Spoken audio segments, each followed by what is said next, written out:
In the hills of North Carolina, a female mechanic named Daisy Monroe bought an old 1959 Cadillac with plans to restore it, just another project in her quiet garage. But what she discovered under the seat changed everything. Hidden letters, antique jewelry, and a sealed envelope would unlock a family secret buried for over 6 decades. This emotional journey of how a female mechanic restores a 1959 Cadillac and uncovers a powerful hidden story will leave you breathless and remind you that some engines carry more than just horsepower. But before we dive in, tell us where you're watching from. We love seeing our global family in the comments. Let's get started. The sun had barely broken through the morning fog when Daisy Monroe pushed open the creaky doors of her weathered garage on the edge of Asheville, North Carolina. She wore her usual work shirt, the sleeves rolled high, arms dusted with the permanent stains of grease and grit. To most people, she was just a quiet mechanic with strong hands and a reputation for bringing old engines back to life. But to those who really knew her, Daisy was something else entirely, a keeper of lost stories. Her garage wasn't much cracked concrete floors, tools passed down from her father, shelves sagging under the weight of forgotten parts. But to Daisy, it was holy ground. This was where time rewound, where forgotten cars whispered memories. And today, her heart beat just a little faster, because parked in the corner, wrapped under a dusty old tarp, was the newest arrival, a 1959 Cadillac Coupe de Ville.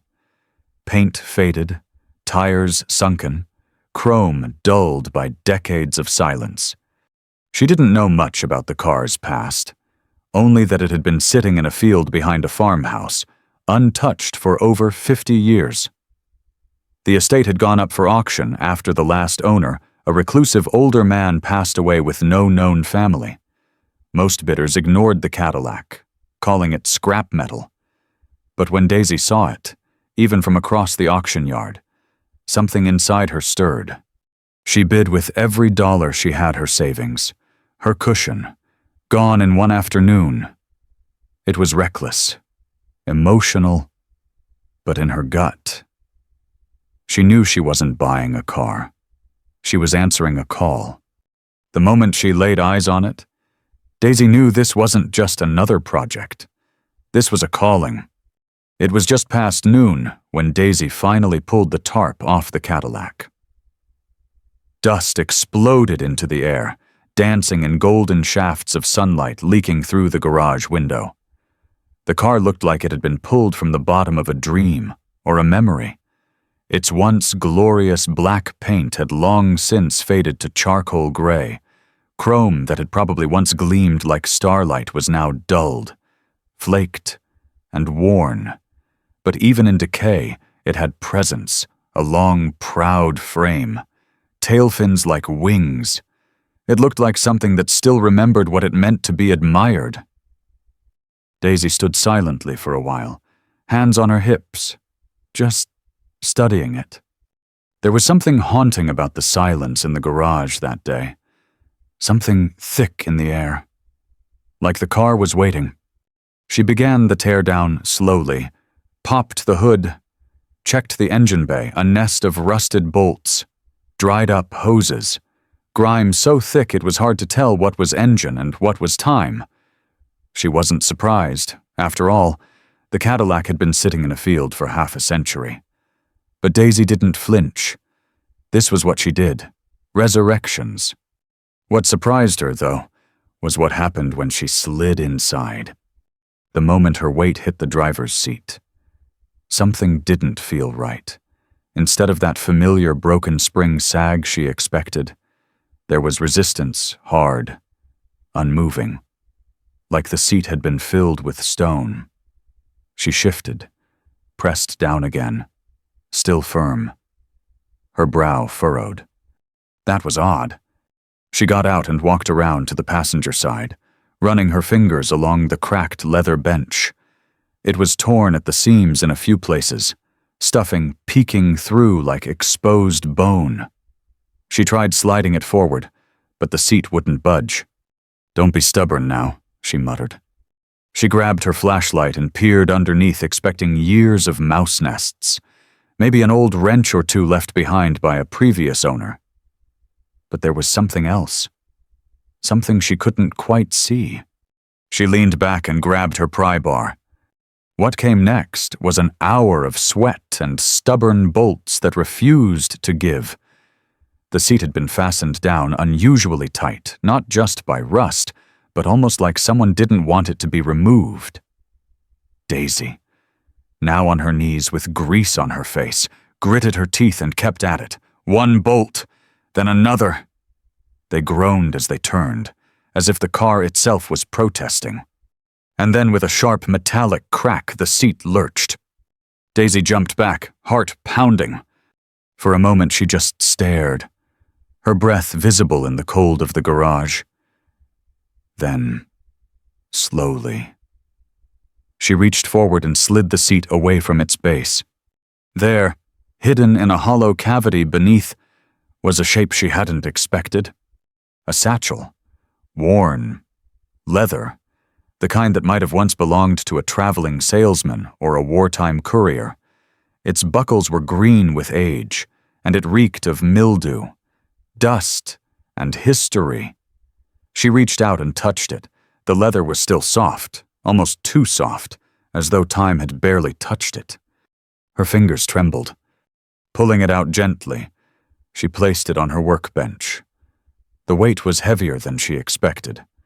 Then she saw it another satchel, nearly identical, tucked deep in the cavity. She retrieved that one too.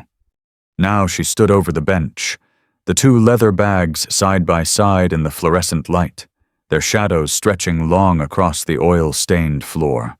Her heart thudded in her ears. What the hell had she just found? She didn't open them right away. Instead, she sat down, staring at the bags. Her fingers hovered over the buckle of the first one, but she hesitated. A strange emotion washed over her, like she was standing at the edge of someone else's life. And the moment she unlatched that satchel, she'd step into it. She looked back at the Cadillac. It sat quiet now, like a beast exhaling after a long sleep. For the first time in her life, Daisy wasn't just restoring a car. She was unraveling a mystery. And suddenly, she understood something her father had once said when he taught her how to fix her first engine. "Every old car carries ghosts, sweetheart. You just have to listen close enough." She wasn't sure what kind of ghost lived inside this one, but she could feel it. She reached forward and unfastened the first buckle. It groaned as it gave way. The sound the buckle made when it finally gave wasn't loud, but it echoed in Daisy Monroe's ears like a thunderclap. Her fingers, usually so steady with tools and timing belts, trembled as she lifted the flap of the old leather satchel. Inside, there were papers yellowed, folded, fragile, the kind of old that smelled like time. She gently pulled them out, one by one, laying them across her workbench like sacred offerings. Each was bound with twine that crumbled at her touch. Letters. She unfolded the first. The ink had faded to a soft brown, the handwriting looping and elegant, the kind people don't write with anymore. At the top was a date, July 14th, 1961. Her eyes drifted to the salutation, "My dearest Lillian." Her breath caught. She read on. The letter was from someone named Thomas. It spoke of separation, of longing, of war, of promises made and broken. There was love in the words, and fear, and the kind of desperation that only grows when a man knows time is slipping through his fingers. Daisy felt as though she were intruding on something intimate, something not meant to be seen by anyone else. But it was too late now. As she kept unfolding the letters, more names began to appear. Lillian, Thomas, a daughter named Rose, hints of a family caught between distance and duty, between survival and silence, Daisy didn't know who these people were, but with every sentence, she began to feel them. Then she opened the second satchel. At first, it looked the same, more papers, older still, some with government stamps and brittle edges, but deeper inside, wrapped in what felt like a piece of old velvet, were objects, solid, heavy. She unwrapped them slowly and gasped. Gold. A collection of small items fell into her hands, pocket watches, rings, brooches, pins. Each was carefully wrapped and tucked away. Some were engraved with initials, others with delicate etchings. One of the watches still ticked for a moment when she wound it, then fell back into silence. She didn't speak. She couldn't. Daisy had worked on cars for nearly 20 years. She'd pulled out nests of rats, found wedding rings in glove compartments, even uncovered a pistol once under a floorboard. But nothing like this. This wasn't junk. This was someone's legacy. She stared at the spread across her workbench, letters, photographs, jewels, trinkets of lives long gone. Suddenly, she felt cold. Not from fear, but from the weight of it all. She was no longer just in her garage. She was inside someone's memory. And then she saw it. At the very bottom of the second satchel, tucked beneath a loose floorboard-shaped piece of wood, was a small envelope. Unlike the others, this one was sealed. A thick red wax pressed with an unfamiliar symbol. Her name wasn't on it, obviously, but the edges had a dark stain. Water blood. She couldn't tell. She picked it up carefully, turned it over. On the back was a single handwritten phrase in all capital letters. "Do not open unless you are the rightful one." She stood frozen for a long time. What did that even mean? Who was the rightful one? Why was this envelope hidden even deeper than the rest? She considered opening it. Her thumb hovered over the wax, but something inside her, call it intuition, or maybe respect, told her not yet. Not tonight. Instead, Daisy carefully rewrapped the jewelry, restacked the letters, and placed everything back in the satchels with more care than she'd ever used fixing an engine. She set the sealed envelope on top, staring at the handwriting. The Cadillac sat quietly behind her, its interior stripped bare, its frame rusted but proud. Daisy turned around and walked to it slowly, placing one hand gently on the hood. "You knew," she whispered. "You've been carrying this secret for decades." The car didn't answer, but it didn't need to. That night, Daisy barely slept. She kept walking out to the garage just to check the satchels were still there, that it hadn't been a dream. Every time she flipped on the light, the Cadillac greeted her like an old friend guarding a long-lost truth. And every time she looked at that envelope, she wondered, was she the rightful one? Or was this discovery meant for someone else? By the next morning, the garage no longer felt like a workshop. It felt like a chapel. The satchels still sat on her workbench like relics. The sealed envelope with the red wax seal remained untouched, yet its presence filled the room like thunderclouds waiting to break. Daisy stood with her coffee in one hand and the envelope in the other, the rising sun casting long orange light through the open door behind her. She hadn't slept. Not really. Her mind had been spinning all night with questions. Who were Thomas and Lillian? Where had this jewelry come from? Why had someone gone to such lengths to hide them? And most persistently, why her? She had gone to the auction for a car, a challenge, a restoration, not a legacy. But now it was all she could think about. She set the envelope back down, careful not to crease it. Then she returned to the Cadillac. Its stripped-down interior stared back at her like a hollow rib cage. She ran her hand across the dashboard and whispered again. What were you protecting? Daisy had always believed that restoring cars wasn't just about mechanics, it was about redemption, saving something once cherished, then forgotten. But this was different. This car had been hiding a story, a life, maybe even a secret that someone never wanted discovered. She picked up one of the letters and reread it. Thomas's words echoed in her mind. "If something ever happens to me, you know where to look. The Cadillac will always keep us safe." That was it. That was the line that cracked her open. The Cadillac wasn't just a car. It was a safeguard, a vault, a promise made in ink and love and desperation. And now, it was hers. The shift was subtle at first, but profound. Daisy had started this journey as a mechanic, looking for a meaningful project. She was now a custodian of someone else's memories. That realization came with a weight she wasn't prepared for. But it also sparked something in her soul, a quiet fire. She had to know more. That same afternoon, she drove down to the Asheville Historical Society. The building was quiet, full of dust and bound books and the kind of silence that made your thoughts sound loud.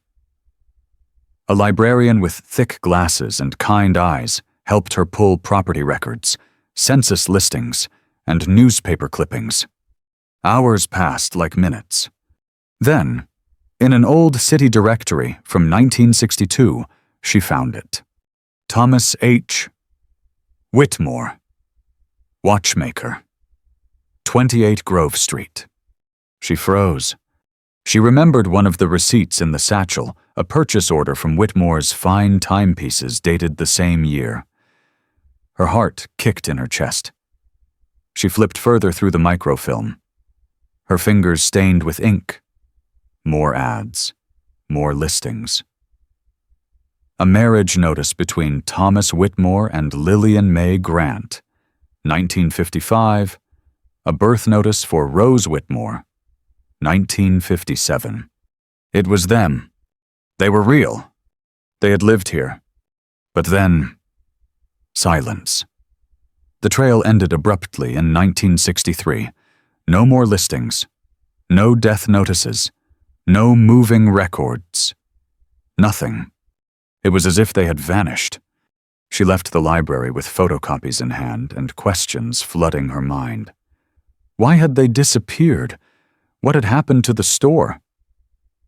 The family, had they fled? Had they died? Or worse, had someone tried to erase them? The Cadillac had carried more than items. It had carried grief, mystery, love. By the time Daisy returned home, the sun had dipped below the horizon, casting her garage in a dull orange glow. She stood at the threshold, staring at the car. Her thoughts tangled.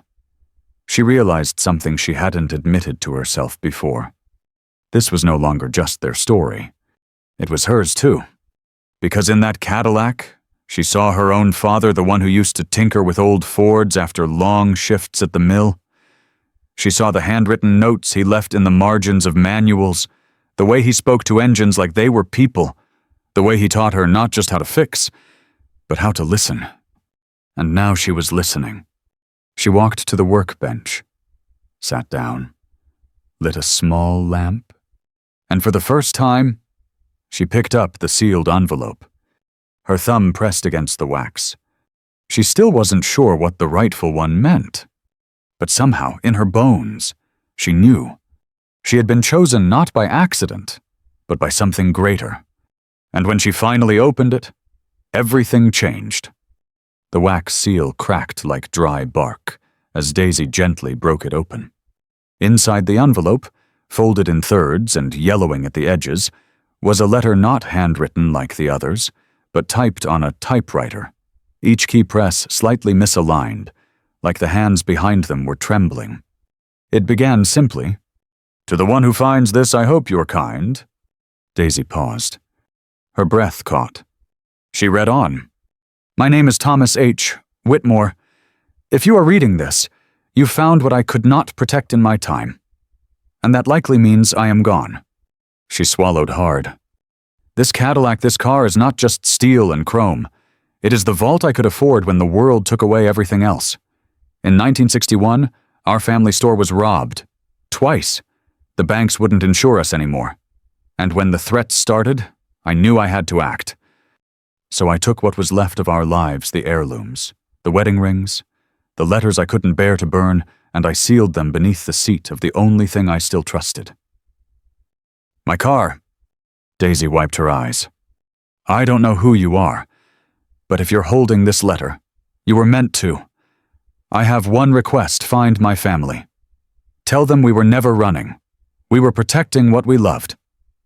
There was no dramatic ending, no signature, just the soft indentation of the last keystroke, the kind that lingers after someone finishes something important. Daisy sat in silence for a long time, the letter in her lap, the envelope limp in her hand.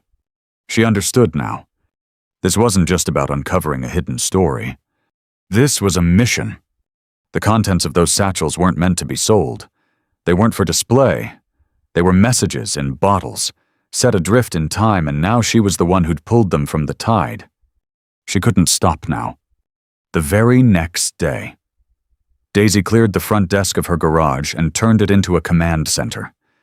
She pinned photocopies of the Whitmore's marriage certificate, the birth notice for their daughter Rose, and the store's newspaper advertisements to a corkboard above her bench. She started digging deeper archives, genealogy databases, county records. She stayed up past midnight for days in a row, scanning through obituaries and marriage licenses. For every 3 dead ends, she found a thread. For every faded address, a glimmer of possibility. And then finally a name. Rose Whitmore, married in 1975. Last known address Charleston, South Carolina. Daisy's heart raced. She called City Records. She contacted the Charleston Public Library. And 3 days later, an archivist emailed her back. "We believe Rose Whitmore McAllister is still living. Local volunteer registry has her listed for community outreach at Gracefield Baptist Church." Daisy nearly dropped her phone. The drive from Asheville to Charleston was 4 hours, but it felt like 4 lifetimes. The entire way down, Daisy kept going over how she would explain everything. What would she say? "Hi, I found your father's buried past in the frame of a car." Would Rose believe her? Would she even want to know? She pulled into the small parking lot behind the church just after Sunday service let out. Families with children and coffee cups in hand streamed out of the old brick building, their laughter rising into the air. Daisy spotted her instantly. A woman in her 60s with salt and pepper curls and a floral scarf tied at her neck. She stood with 2 other women near the steps, both laughing, until Daisy approached, letter in hand. "Excuse me," Daisy said, her voice tight.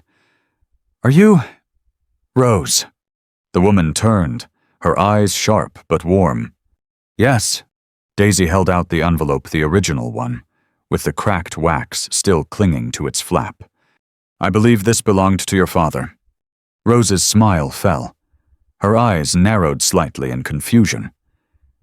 Then she took the envelope, turned it over, and froze. Daisy waited. "I haven't seen this handwriting since I was a child," Rose whispered. "Where did you get this?" So Daisy told her everything, from the auction, to the Cadillac, to the satchels, to the moment she sat in the stripped-down car and realized it was hiding a secret someone had meant to be found. Rose didn't say a word until Daisy was done. Then she pulled her into a hug. No questions, no hesitation. Just tears. My father always said, "If the world forgets us, the car will remember," she said into Daisy's shoulder. And now it had. Daisy Monroe didn't drive back to Asheville right away. She stayed in Charleston that night, unable to pull herself away from the small living room where Rose Whitmore McAllister had laid out a photo album that hadn't been opened in decades. The album creaked as it opened, not from age alone, but from the weight of memory. "This was my dad," Rose said, her voice barely above a whisper, pointing to a black and white photo of a man with dark eyes and strong features. He kept that store alive for as long as he could, until the robberies. After that, it was like something in him cracked. They sat shoulder to shoulder on Rose's worn floral couch, photographs and letters spread out across the coffee table. Daisy had brought everything: the jewelry, the watches, even the old satchels themselves. She hadn't expected to cry, but here she was, quietly wiping her eyes as Rose traced her fingers over a photograph of her mother standing beside the Cadillac. "I remember this car," Rose whispered. "I was 6. I spilled cherry soda on the back seat and cried for hours because I thought Daddy would be mad." Daisy smiled through her tears. "He probably loved that stain," she said softly. Rose looked over, eyes welling. He never raised his voice at me once, but he was scared. I didn't understand it back then. But now, I think he was trying to keep us all safe. He hid our legacy in that car because he didn't trust the world to protect it. Then, her voice cracked, "I didn't know he left a letter, or that someone like you would find it." Daisy looked away for a second. The emotions were too much. She wasn't the type to cry, not in front of people, but this wasn't just some story anymore. It was a lifeline stretched across 60 years, and she'd been the one to catch it. "I didn't find it by accident," Daisy said at last. I think your father was waiting for someone who'd listen." Back in Asheville, something inside Daisy had changed. She walked into the garage with a new energy, not frantic, not adrenaline-fueled, but sacred. She touched the Cadillac differently now, less like a mechanic, more like a friend. For weeks, she worked with renewed purpose, day after day, night after night. She sanded every inch of the frame with hands that now knew the history they were touching. She reupholstered the back seat with leather identical to the original, but left one small corner of stitching undone. A reminder, a tribute to that spilled cherry soda. The engine, which had once refused to breathe, roared back to life one early morning as the sun bled over the mountains. Daisy stood alone in the garage, her cheeks streaked with grease and tears, listening to the hum of legacy echo off the concrete walls. She didn't say a word, but she smiled a smile deep from the soul, the kind that feels like sunlight after years of storm. When the car was finally finished, she called Rose. "I'm not bringing back the past," Daisy said, "but I can show you that it still lives." Rose drove up with her own daughter and grandson. 3 generations walked into Daisy's modest garage and stopped in their tracks when the tarp came off. The Cadillac shimmered like it had the day it rolled off the factory floor in 1959. But it was more than metal and shine. It was resurrection. Rose gasped, her knees buckled, and Daisy caught her arm just in time. "I thought I'd never see it again," she whispered. Her daughter, tears running down her cheeks, reached out and touched the hood. "It smells like my grandpa's cologne." Daisy's eyes widened. She hadn't used any cologne, just oil and leather polish. But maybe some things don't fade. Maybe love lingers longer than logic. They held a small ceremony that evening. Nothing fancy, just a few folding chairs, some sweet tea, and the kind of silence that says more than words ever could. Daisy handed Rose the envelope again, now preserved in a glass case. And then she handed her the keys. "I can't," Rose said, shaking her head. "This car doesn't belong to me anymore. It belongs to you." Daisy hesitated. "I'm just the restorer," she said.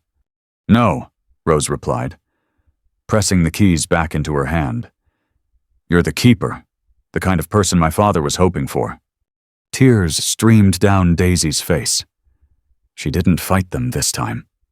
Because in that moment, surrounded by 3 generations of the family she'd unknowingly fought for, she felt it. She had restored more than a car. She had restored a legacy. The sun was setting behind the Blue Ridge Mountains when Daisy Monroe climbed behind the wheel of the 1959 Cadillac for the very first time since finishing the restoration. It was a golden evening, the kind where the air is thick with the scent of pine and the world seems to pause, holding its breath for a moment that matters. Rose and her family stood outside the garage, watching in silence. No one said a word as Daisy turned the key. The engine didn't roar, it purred. Soft, deep, alive. Like a heartbeat that had been sleeping for 60 years and had finally remembered how to breathe. Daisy placed her hands on the steering wheel. Smooth and cool, newly restored, but still the same piece of history that Thomas Whitmore had once held. She could almost see him, a man worn thin by fear, but refusing to let the world erase his family's legacy. He had built beauty with his hands, fought silence with secrets, and left a story buried in steel, waiting for someone who cared enough to uncover it. And somehow, impossibly, that someone had been her. She drove slowly down the gravel road, the Cadillac gliding like it still remembered how. The wind rolled through the open windows, catching her hair, brushing against her cheeks like memory itself. Her eyes stung not from the wind, but from the ache in her chest. Not sadness, something bigger. Pride, reverence, purpose. It hit her like a wave. She had spent most of her life fixing things for people who never asked where the car had been, who had sat behind the wheel, what stories might still live inside the frame. They wanted shine, power, speed. But Daisy wanted something more. She wanted soul. And this car, this journey, had shown her she wasn't alone in that. When she reached the end of the road, she stopped and stepped out. Rose joined her, along with her daughter and grandson. The 4 of them stood beside the Cadillac, bathed in the last light of the day. Daisy turned to them. "I didn't know what I was doing when I bought this car," she said, voice rough. "I thought I was just restoring metal. But I was wrong. I was restoring truth, and love, and memory." Rose wiped her eyes and nodded. "My father used to say, 'A man isn't remembered for what he owned, but for what he protected.' Now I know what he meant." Then, quietly, Rose reached into her purse and pulled out a small object wrapped in cloth. She unwrapped it carefully, a pocket watch, worn but gleaming. "This was his," she said, pressing it into Daisy's palm. "He would have wanted you to have it." Daisy opened it slowly.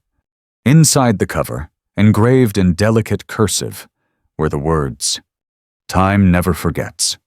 She closed her eyes and wept. That night, back at the garage. Daisy sat alone beside the Cadillac. The lights were off. Only the moonlight spilled through the high windows, casting soft silver shadows across the hood. She didn't need music or noise or anything loud. She just needed the silence. The good kind? The kind that follows peace. She leaned her head back against the cool leather of the seat and thought about everything this journey had taught her about courage, sacrifice, and the importance of listening to the stories that time tries to bury. This wasn't just about one family. It was about all of us.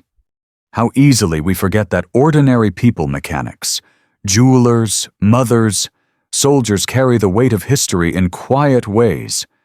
How many stories like this are still out there, hidden in attics, under floorboards, inside glove compartments of forgotten cars? And how powerful it is when someone chooses to remember. A week later, Daisy held a small open house at the garage. She didn't advertise. She didn't need to. Word had spread.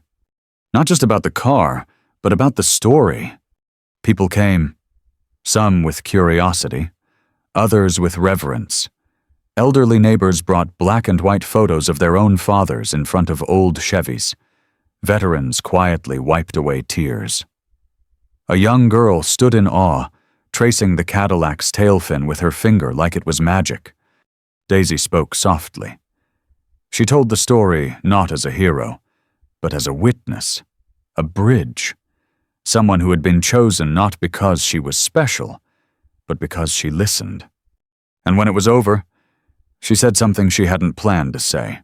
Every one of us is carrying something that matters, a memory, a legacy, a story that deserves to live.